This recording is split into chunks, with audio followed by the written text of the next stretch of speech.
On continue la démonstration. Petit a, somme des, on avait démontré que somme des deux exposants x allant de 0 jusqu'à n moins 2 est égale à 2 exposants n moins 1 qui est égal à p et petit b qui est égal à la somme des 1 sur 2 exposants x allant de 1 jusqu'à n moins 2 est égal à 1 moins 1 sur 2 exposants n moins 1.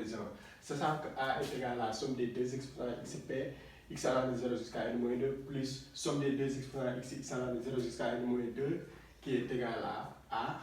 Si on peut le on a a qui est égal à a, somme des 1 sur 2 exposants x allant de 1 jusqu'à n moins 2, plus somme des deux exposants x allant de 0 jusqu'à n moins 2. Et d'après 1 et 2, si on remplace 1 et 2, on aura a qui est égal à a facteur de 1 moins 1 sur 2 exposants n moins 2 plus p. Sachant qu'on avait supposé l'infinité des nombres parfaits, des nombres Mersenne premiers, et que ce p qu'on avait supposé était très grand, alors tendons p vers l'infini.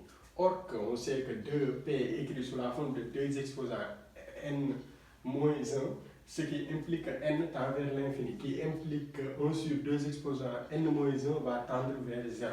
Et donc, si n tend vers l'infini, alors a qui est égal à a facteur de 1 moins 1 sur 2 exposants n moins 1 plus p, le 1 sur 2 exposants n plus p va être égal à 0. On peut le simplifier, qui est égal à a plus p.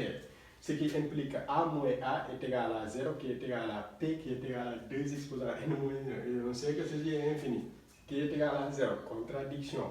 D'où, par absurde, la conjecture est fausse. Ce qu'on avait supposé est fausse. On avait supposé que la conjecture est vraie, d'où elle est fausse. Ainsi, le théorème d'Ahmed-Mersenne écrit énonce qu'il existe un nombre fini de nombres parfaits paires et Mersenne qui sont premiers.